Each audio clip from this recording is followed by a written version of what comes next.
Hey everybody, what's up? How's it going? Welcome to Moment of Clarity. I'm starting a minute early because why not? And I'd like to welcome Eleanor Goldfield. Oh wait, she'll be here in a few minutes. Have no fear. Don't worry. For those of you wearing the t-shirts right now that say "Just here for Eleanor," have no fear. She'll be here in a few minutes. But we're gonna start anyway. And this first story is fucking incredible, but it's the same thing where we've been right about Russiagate being a massive, steaming, rotten pile of dung since day one. And it all the documents, the truth, the reality, the emails, they're all coming out. And many of us who have seen our careers and our jobs and everything else destroyed by essentially Russiagate and other things.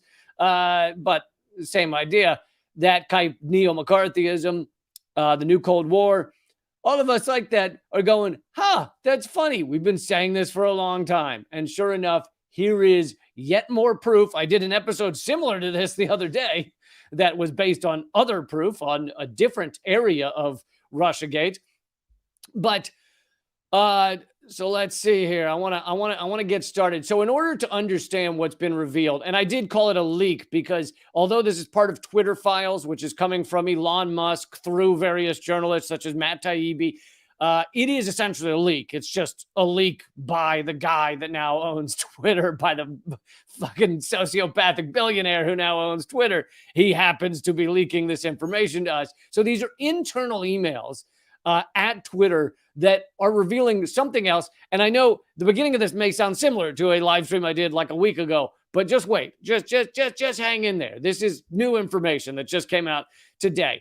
But in order for you to get what Matt Taibbi is revealing in these internal emails, you have to first recall, go in the Wayback Machine, get in there, bring anything you want with you for a few minutes, a glass of water, your favorite stuffed animal. And we're going to get in the Wayback Machine, and we're going to remember a few years ago when something called Hamilton 68 was used. It was an organization, and it was used to prove that Russian bots were doing all kinds of nefarious shit. Okay. It was Russian bots are doing this, Russian bots are doing that. And it was used to undermine so many things, undermine people, get people banned on Twitter, undermine hashtags or movements that people had gotten going. Oh, no, that's not a genuine movement. That is Russian bots. And they would say these things, and it would be repeated by a lot of your mainstream media. And so I'll show you some of that right now before we even get into what's been revealed. This is from Politico. How Twitter bots and Trump fans made "Release the Memo" go viral. And then in the subtitle, it says Russian bots and their American allies. So that's Politico quoting and saying Russian bots did such and such. And where are they getting that information? Hamilton 68. Here is NBC News. Right-wing demand to release the memo endorsed by Russian bots and trolls. Where are they getting that info? That Russian bots did this? That Russian bots tricked us? That Russian bots got Americans to believe something that wasn't true? They got it from Hamilton 68, the really impressive organization that was proving to everyone that Russian bots were doing. Here's another one from the New York Times. Well, the New York Times never gets anything wrong, right? After Florida school shooting, Russian bot army pounced. And it's about how Russian bots attacked those who were calling for gun control. Oh my God, it was all these Russian bots that were doing it. This obviously served many purposes. It was anti-Russian. And this was just, the ones I'm showing you here are just the written mainstream media outlets. I'm obviously not showing you the endless clips of Rachel Maddow breathlessly fucking frothing at the mouth. Russian bots did this or that. And Lawrence O'Donnell and CNN and Anderson Cooper and all these garbage human beings. And the whole time we were saying, I don't think it's Russian bots. I think these are real things. And you're using them to destroy people's lives, destroy some journalists' lives, get people banned. Of course, I've been shadow banned on Twitter. I was shadow banned on Facebook in 2016. Can't wait for that to let up any moment now. But okay, so now that I've reminded you of what Hamilton 68 is, oh, and by the way, I should say this as well, and I covered this years ago, but of course, not nobody, but mainstream media acted like, oh, that's tinfoil hat shit. But, and this came from the Gray Zone, did a good job of covering this several years ago. A veteran of the Obama administration, Jonathan Morgan, is one of the developers of Hamilton 68, funded by the German Marshall Fund's Alliance for Securing Democracy, which is itself backed by NATO and ASID. So USAID and NATO funded this thing that then funded Hamilton 68, created by former Obama staffers. One of Hamilton 68's founders, Clint Watts, at the time, and this is several years ago, admitted that the Twitter accounts that they were calling out were, he said, some of them are real people and not Russian. If you're calling them Russian bots and they're real people and not Russian, see here, let me tell you what I look for in my Russian bots. I look for them to either be bots or be Russian, and hopefully both. If you're neither a Russian nor a bot and you're being called a Russian bot, then you aren't much of a fucking Russian bot, are you? Anyway. Okay, so now let's get to what Taibbi has revealed. And this is, again, these are the internal emails coming from Twitter because Elon Musk has taken over. Here's a quote, internal, higher ups at Twitter. I think we need to just call this out as the bullshit it is. They're talking about Hamilton 68. And at the time, remember, this is destroying people's lives. It is being used by every mainstream media outlet as proof of things. Internally, in Twitter, they're going, I think maybe we need to tell everybody this is a bunch of bullshit. Here's another one from Twitter. Hamilton dashboard falsely accuses a bunch of legitimate right-leaning accounts of being Russian bots. Huh.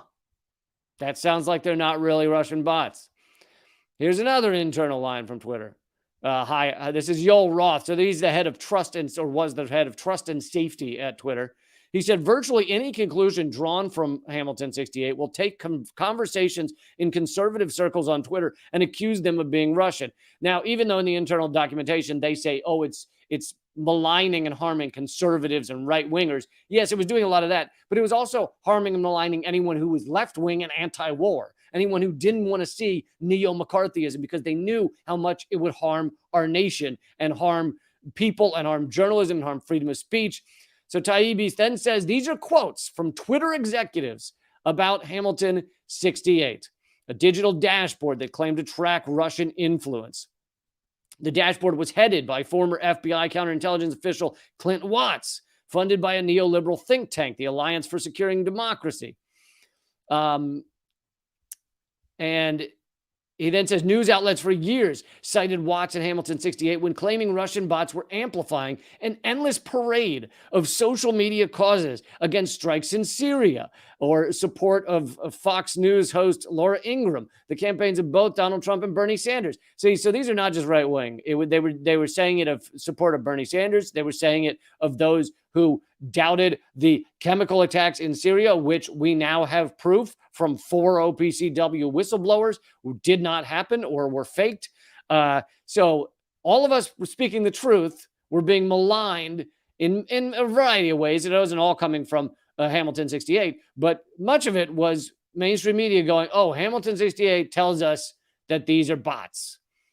Taibbi then goes on to show several of the mainstream media outlets using Hamilton 68 to prove, quote unquote, all of these stories that are completely and utterly false. The secret ingredient to Hamilton 68 analytical method, a list. Our analysis has linked 600 Twitter accounts to Russian influence activities online. Hamilton 68 never released the list, claiming the Russians will simply shut the accounts down. So we need to keep this secret. We need to keep this secret so that we can so that we can continue to pull this bullshit. But, because if we didn't keep it secret, then the Russians would shut it down. That's the reason to keep it secret. Twitter executives were in a unique position to recreate Hamilton's list. They basically, behind the scenes, looked into Hamilton 68's list and found it was fake. And yet, the interesting thing, another interesting thing here is that Twitter, despite the fact that they were getting maligned and attacked every day by various people saying Twitter needs to crack down on this. Twitter needs to stop these Russian bots. Twitter needs to stop this Russian influence. Even the U.S. government, at least certain people in the Senate and the House, were saying Twitter isn't doing enough to stop these Russian bots. And despite the fact that they knew internally, as these emails show, that these weren't fucking Russian bots, and it was all genuine human beings. Gasp. Oh my God, human beings couldn't possibly call out the truth in Syria or support Bernie Sanders. No way in hell. And so they use these to. These things made Twitter look like shit. Yet Twitter still, at the end of the day, did not speak out against it because they were afraid of the power behind the entity. They were afraid of the power that Hamilton 68, funded by USAID and NATO and others, and other government officials. These are former Obama administration people. I'm sure all the Hillary people were very supportive, if not actually part of this campaign. So they were afraid to actually come out against Hamilton's 68 because it was connected to too many powerful people, even though it was making Twitter look like shit. Let's see. Taibbi continues. He says, at long last, I've been able to reverse engineer the list of Hamilton 68 accounts behind the dashboard. And that's when they realized that no evidence to support the statement that the dashboard is a finger on the pulse of Russian information ops, hardly illuminating a massive influence operation. Basically, I found no evidence. Neither strongly Russian nor strongly bots. No evidence. Zero evidence. So now put this story of what's being revealed of how Twitter internally knows that Hamilton 68 is fake, it's bullshit, and it's being used by the mainstream media to create the neo-McCarthyism, to push this bullshit. Combine that story with the story I covered the other day. It was covered in The Intercept, but it was a story out of NYU, one of the NYU departments, that did an extensive story on the influence that so-called Russians had during the election. And they found that there was little to no influence because only 1% of people ever saw anything connected to a Russian. And that doesn't even mean it was Russian government, just Russians. 1% of people even saw something like that. And secondly, the vast majority who engaged in something like that were already Trump supporters. So unless you think it was making them more Trump supporters, it was having no influence, which is what the study showed. And now you see that there weren't actually Russian bots. So this is more of the Russiagate bullshit that has completely collapsed. I went through the details a couple of days ago. I didn't know that we were going to keep seeing more and more come out in these past few weeks about how ridiculous it's all been. But I covered this shit several years ago, and we were looked at like we were crazy. When I was hosting Redacted Tonight. Oh, what do you mean there's no Russian influence campaign? What do you mean there's no Russian bots? We were looked at like we were maniacs, but of course it was obvious. If you actually looked into it, you have a couple of Obama staffers saying, we have created the magic divining rod for Russian bots, and it is there. It's like, you just knew. You just knew if you had half a fucking brain. But of course, our mainstream media doesn't have that. They don't have that half a brain. And they're, paid by the biggest corporate entities in America. So therefore, they're going to do that corporate bidding, which said create new Cold War with Russia. And now we're seeing, the ramifications of that, creating the proxy war. I'm obviously not saying that there's not a million other things that led to the proxy war in Ukraine, but But we called this out years ago. Not only did I have attack pieces done about me in the New York Times, NPR's Weekend Edition, one of their most listened to shows, Daily Beast, other places did attack pieces on me. Oh, he's clearly just doing Russian propaganda. Well, when do we get the apologies? When do all of us who have been right for years get the apologies? Are going to start rolling in any minute now? Is New York Times going to admit? And that's the thing, is all those stories from the mainstream media, they're all still up. They should be ashamed to have that shit still up. Bullshit lies is still on their websites, and they keep it there, and they don't retract it. You could do a Google right now for probably 15 articles from the New York Times that are using Hamilton 68 as their source, and they'll still be there, and you could send them to a friend and go, see, Russian bots are real, because New York Times never retracted this. I mean, be ashamed, New York Times. Can you do that? New York Times, all of them, MSNBC, CNN, CBS, NBC, NPR, all these bags of shit. All right. Well, with that, I think I've gotten that off my chest. I needed to. Eleanor has just shown up, and so I think I'll bring her in, and because I know many of you are wearing those T-shirts that we sent out that said "Only here for Eleanor." Wait, can I have one of those shirts? Actually, I'd like to. You can absolutely have It's one of kind those of shirts. like like when Axl Rose wore a Guns N' Roses shirt. Can you scoot closer? Ew. Cuties. Well, why don't you? Because then we got an empty wall. No, you scoot that way. First. Oh, you don't want to be that close to me. No, even if I'm up on you, which is not that kind of show. It's a family show, folks. Can I just take a moment to respond to something that you said, because it reminded me of Saturday Night Live, like when I actually watched it, which was when was that? When you said it's neither strongly Russian nor strongly bots, it reminded me of the talk amongst yourselves. This is neither this nor that. Discuss. Oh, yeah. Grape nuts are neither nuts nor grapes. Talk amongst yourselves.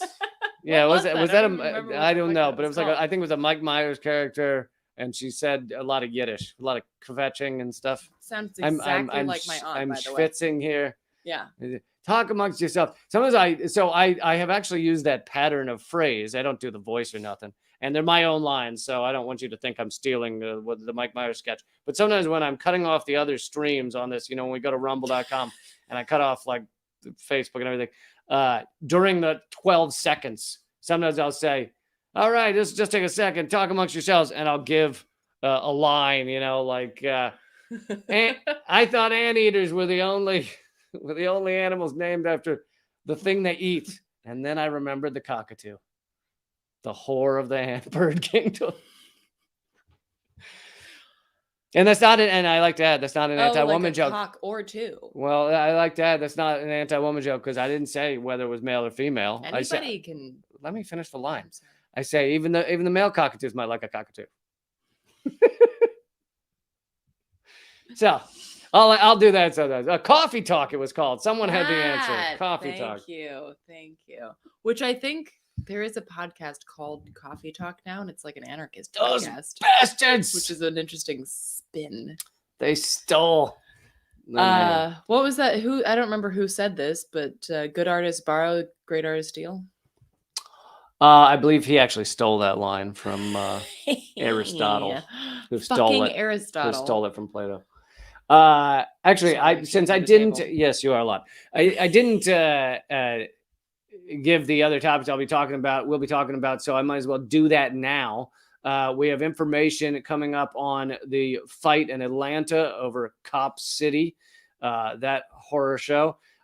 We have amazing information from French protesters, which I think American protesters need to mimic and start using. Whoever, awesome dudes and women.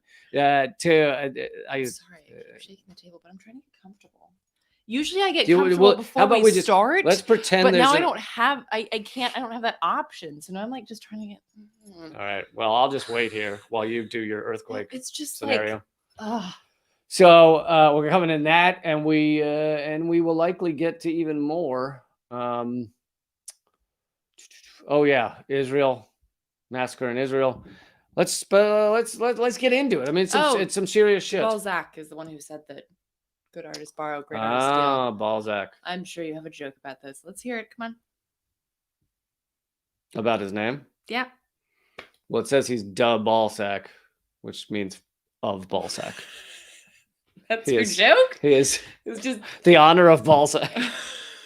I don't have a joke ready. You want me to the Balzac joke. I just assumed that you would have a Balzac joke ready to go. I figured most comedians you know his actual birth name was D's Nuts. No, right. Was that okay? I'll accept that.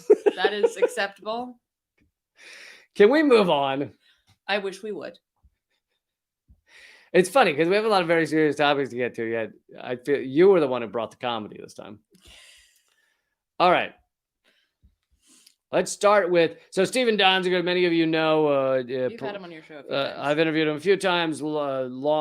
Several years, political prisoner. He's now mostly free, although he can't leave New York. And he is a lawyer who did amazing environmental law. But anyway, this is not actually about him. He just posted this post. So yes. So basically the. So if you're, Lee shared this on an earlier stream, what happened in Atlanta, what was it, like a week and a half ago, 2 weeks ago? I don't even know. And I'm very glad that you did, Lee, because if I had been here, I would have just started weeping uncontrollably. So thank you for taking care of that. Well, I also worried you'd flip over the laptop, so I wasn't sure if that. Yes, a lot of rage, a lot of sadness. So basically, this is, as Stephen Donziger shared on his post, that this was, he believes, the first time that a forest defender was murdered by police in the United States. Basically, that somebody was murdered by police for basically just wanting a livable future. And he writes, many times assaulted, but this may be the first murder. Yeah. Oh yeah. He writes that yes, he writes the first ever U.S. police killing of a climate activist. So folks might not be aware, but the people who survived, many of whom were beaten by police and assaulted in various ways, several of whom are still in jail, are facing terrorism charges. And he shares this affidavit that was found via Status Coup that shows, and I'm reading from Stephen Donziger's post, shows how badly Atlanta police wanted to target those challenging construction of that facility. Police affidavits submitted in court in DeKalb County, that's the county that Atlanta is in, claim one activist committed, quote, domestic terrorism because he was, quote, occupying a tree house in the forest and posting videos on social media. If you read the affidavit carefully, which he would know how to because he's a fucking lawyer, there is no evidence to tie any of these people to the allegation of terrorism. The affidavits go to elaborate lengths to tie the group, defend the Atlanta forest, to minor acts of so-called violence that harmed no person and are highly questionable. It feels like the House Un-American Activities Committee of Joe McCarthy as applied to climate movement. Sorry, were you going to say something? I just wanted to finish reading that quote. It's fine. I don't recall, but okay. Sorry. Let's keep going. But basically, if you look at, I don't know if you can see it, it's pretty small on the screen there. But if you read the affidavit, it says, quote, the accused affirmed their cooperation with DTAF, which is Defend the Atlanta Forest, by occupying a treehouse on the site, refusing to leave and posting videos and calls for actions on social media sites used by DTAF. And this is supposedly what makes them terrorists. A terrorist, right? Which I know it may be kind of funny to hear the cops or anyone else call these people terrorists, but it has legal, as Stephen Donziger was saying, it has legal ramifications. If they declare they're terrorists, they can lock them away for, God knows, 20, 50 years or something. Whereas if they just say refusing to leave a tree, they can usually the punishment will be, a few months or a year or something. So by getting them, and also there's news articles out as well saying that the governor of Georgia, this freak show named Kemp, who's one of the most horrific human beings to ever live. And by the way, his family is like the earliest plantation owners, like in Georgia. That's how far. That's surprising. That's how far his shithead racist family goes back. Anyway, he is. I don't know whether it's official yet, but he's putting forward that something that would declare everybody protesting right now against Cop City as terrorists. And and of course, part of the important aspect of this is the control of the narrative. Soon after Manuel, that was his name, Manuel, who was killed by police. Shortly after, the police basically cordoned off that area. And didn't allow people to, to access it, to really, people weren't allowed to get into contact with people. They shut down people's ability to leave the area. And so the control of the narrative also started immediately.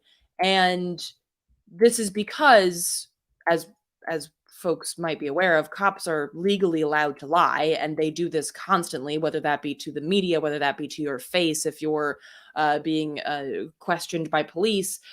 And this is to support the idea and the narrative that Lee just shared, this idea of being terrorists. So how do we make it look? How do we, the police, make it look like we had to kill this person, like we had to beat these forest offenders? How do we control that narrative?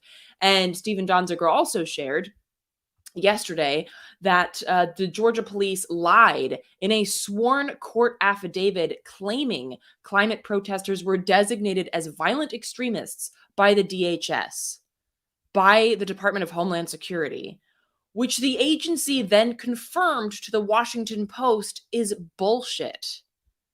So DHS, who is, you might know this, is no friend to fucking activists, even said to the Washington Post, we didn't say they were violent extremists. I don't know what the fucking Georgia police is talking about.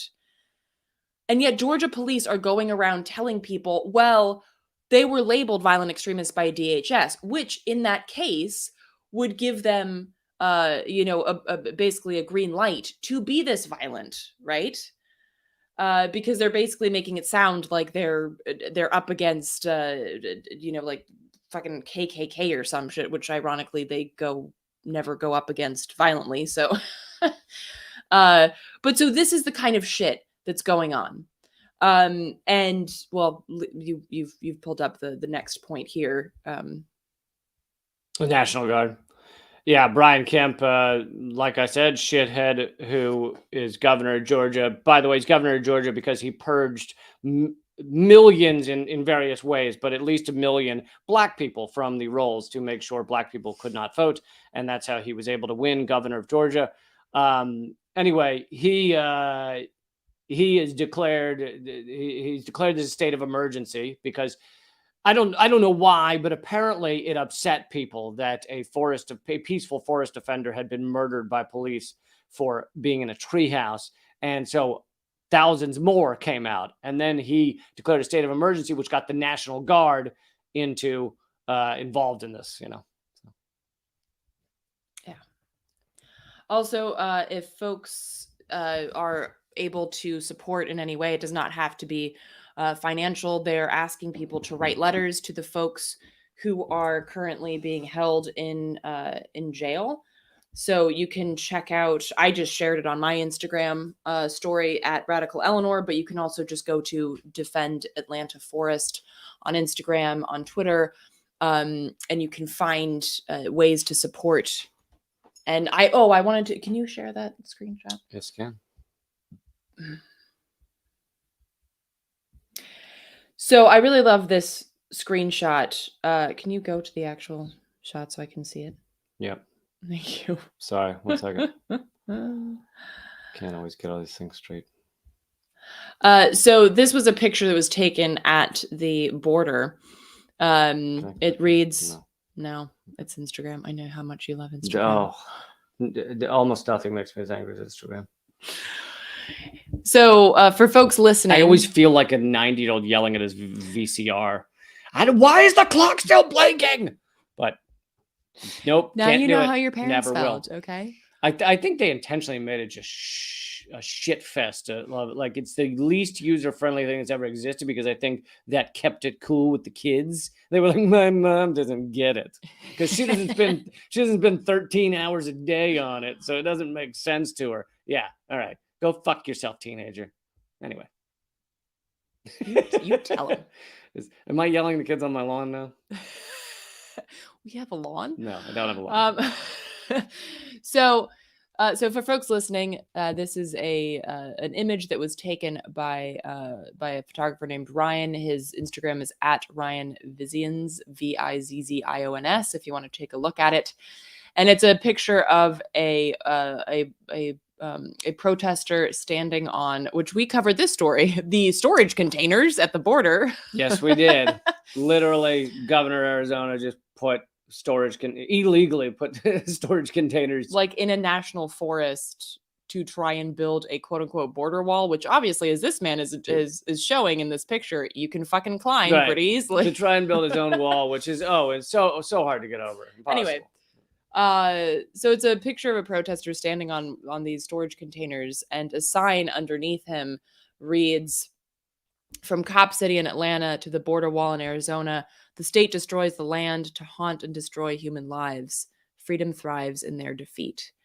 And I wanted to share this for a few reasons. One, I think it's a very powerful image, and I think images are an important aspect of our struggle.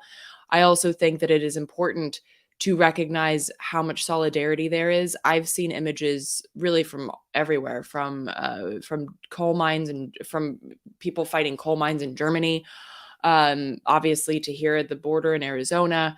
And I think it's really important to recognize how much solidarity there is around the world for these struggles. And also in that, to remind each other of how we can connect and share tactics and ideas and support each other in these movements. So I wanted to share that because I think it's a beautiful message and a little bit of hope in such fucking horrific times that we're in as well. Yeah, I agree with you. Photos can often move people in a way that words cannot. I need to pull it up, but go to another story of police abuse, and we're not going to really get into everything the mainstream media is saying. What the hell is it?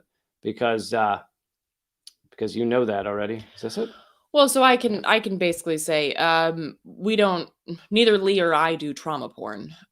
It's unnecessary, and it really just I think it does two things. One, it creates a vicious loop of trauma for people who are most affected by it, and also it normalizes it to a certain extent. So with what happened with Tyre Nichols, we are not going to talk about what happened, because if you just Google it, you will read it and it will be awful, and I don't recommend it. But I mean, we will say this is a man who was killed by police. He was essentially beaten to death by 5 police officers in Memphis. And I just wanted to share this tweet, and it's not a graphic tweet, so there's no trigger warning needed for this specific tweet.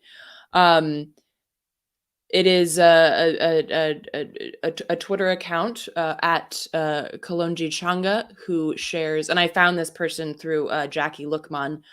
So pretty much anyone she retweets and follows, I pretty much appreciate. Also seems to be connected to Black Alliance for Peace. Kalonji writes, "In an interview, I was asked about the Tyre Nichols situation. I said it was a result of white supremacy. The host's response was, 'But the cops are black.' I replied, 'Guardians of the white power structure come in all shades. No complexion is required for oppression.'" And I just wanted to share this because I think it's important to remind people that of things that we've talked about before. For instance, that Black Lives Matter started under President Obama. That it does not require someone to be white, to be a white supremacist. just like Zelensky is a fucking neo-Nazi and he's Jewish. It doesn't matter. Like there are so many examples today and in the past of people who are from that oppressed group being the wanting to be like the oppressors. And can I just add in here that that's often the reason they got to that position. For Zelensky is a perfect example. They pushed him up there in order to say, hey, this is not a neo-Nazi movement because look, there's a Jewish man at the front of the country. It's the same with Obama, endless bombing overseas, 26,000 bombs dropped a year. That is white supremacist policies. It is a very white country bombing non-white countries endlessly. And that's why Obama got to that position, was at least partially because, it'll look better to have a person of color behind these policies or in front of these policies, really. Same reason Kamala Harris is there. So it's not just that it's like, there are some out there that support the oppression of their own people. It is, they get to that position for good reason. Many police departments have made a strong effort to find cops that are not white. And the thing is, those non-white cops are then told, hey, here's how the system works. If you want to support it, then you can be a cop. If you don't want to support it, then you're not going to be a cop. So those who may be black or another, non-white color, and are not willing to support that kind of oppression, that kind of abuse, that kind of brutality, they don't remain at the cops. They don't remain in the police force. Yeah. Also, somebody pointed out that it's pronounced Tyree, so apologies for that. Sorry, yeah, Tyree Nichols. But yeah, so that is, I think, the important thing that we'd like to point out, and not to just jump on the trauma porn train. Yeah, and I will add, though, and many of you have heard me say this, but it bears repeating because I don't hear it from almost any other media outlet, and it's not even really been latched onto by many leftists, many independent media people. The fact that, yes, our police set a record this past year, killing over 1,200 Americans, but that is half of the number they actually killed. The Lancet Medical Journal, and this was reprinted by the New York Times, although I can guarantee you they'll never repeat it. It's one of their little things where they go, we covered it, and they push it at the back, and they never say it again. But the Lancet Medical Journal did a large review of deaths in America and found that over half, really, of all police murders don't get written down as police murders because the police say, he had a stroke. We don't know what happened. And then they say that the medical examiner says, well, he died of asphyxiation, but it wasn't the cops that did we'll just put down asphyxiation. And as you choke on the word asphyxiation, it actually, but so they don't put down the accurate cause. But if you actually do a large study, cops kill double the number in America that we hear. So that 1,200 whatever record high or close to record high is actually 2,400 or more Americans murdered by police. And this is another one. Yeah. And kind of looping back to what we were just talking about with the with the Georgia police lying in a fucking sworn affidavit. It's what cops do. They lie about what happened when they accidentally kill someone or purposefully kill someone, whatever the case may be. They lie when they are asked to, swear that they're telling the truth. They fucking lie. And so whether it's the killing of a climate protester, whether it's the killing of a black person, it doesn't fucking matter what it's regarding. Police will always lie. And as I've said before, this is really something that I think if people have not looked into police abolition as a concept, I know that it sounded scary the first time that I heard it too. I was like, oh shit, we can't do that. But for instance, Our Enemies in Blue by, oh God, what the fuck? By Christian.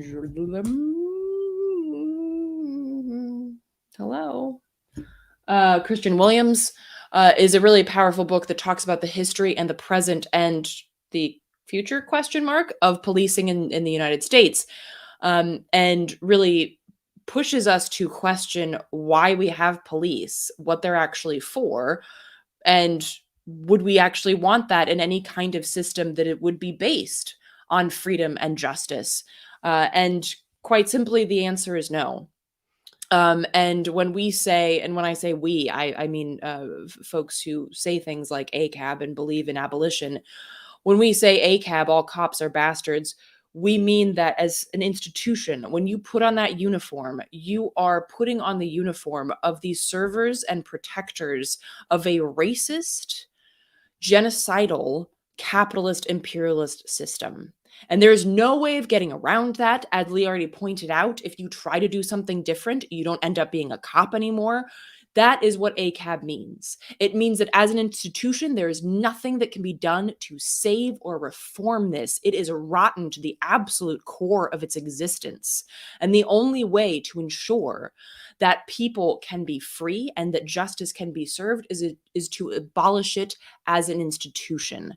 And so I would recommend that if that feels weird for you, like it did for me at the beginning, I just recommend that you do some research. That book is a great place to start. There are other books like that. I've also done a segment on it where if you actually break down what police do, if you actually look at the time spent and everything, you could have pretty much everything police do that's legitimate. You know, I'm not talking about all they do that's completely illegitimate, but the stuff they do legitimate, you could have done by various types of jobs in our community that would not be police. It would not be idiots with guns. And I mean, literally, they can't have a high IQ or they're rejected in some areas. And the Supreme Court found that's actually allowable. So idiots with guns don't need to be doing these jobs. If you really want to enforce a speed limit of a society, have a group called Speed Limit Enforcers that chase and give a little ticket. But instead, we have these dudes with guns at every corner to enforce the status quo, to enforce a system that is exploitative and abusive. Shall we move on? I think that put a period on that. Okay. Folks, the rest of this will be at rumble.com/Lee Camp. It's free there. It's going live right now. You can go watch immediately. Rumble.com/Lee Camp. We're going to talk about these amazing French protests, French workers, and what they've done that Americans absolutely should mimic and rip them off and start doing it now or yesterday. We're also... Sorry. No, I was just going to change the subject to something totally vain and ridiculous. Whatever you want to do.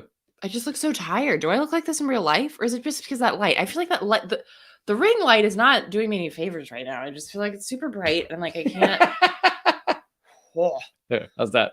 I look like I'm high, but I'm not. Like that would be fun, but I'm just not. I'm just fucking. I'm a little bit tired, but I'm not as tired as I look. I think it's kind of a hungover thing to go like, are these lights brighter? But I'm not hungover either. I have none of the fun things going on that would be a reason for me to look like this. We were abducted by aliens last night, so there could be a hangover to that. No, they just left me in the waiting room. You were the one they were having fun with. Oh, you missed out on the fun. I'm not their type. I think they like bearded men. I think most of the people in Iowa that claim that they've been anal probed have beards, so maybe there's something to that. Do they? Have you done studies? I just feel like I've seen the ads on History Channel, you know? Okay. But yes, we're going to rumble.com/Lee Camp. All the rest will be there. It's free. It's live. It's happening now. And join us there for the rest of this live stream. Even if you aren't going to join there, I hope you will become a member at leecamp.net. You can join up for free, although to get all the exclusive content, exclusive Q&A, all that stuff, and support the show, hopefully you will join as a member. But you can join up for free as well. And all right, let's keep it going. And I'll pull up this. Do you want me to pull up this headline, or you want to give a background? So here's the thing. It's the Wall Street Journal, which fuck the Wall Street Journal, but it's a paywall. So I haven't actually read the article. Oh, so I have a trick. Oh. Here's a trick to get around the paywall. Actually, I'll save that for rumble.com/Lee Camp. So people can come to learn the trick to get around the paywall in 3,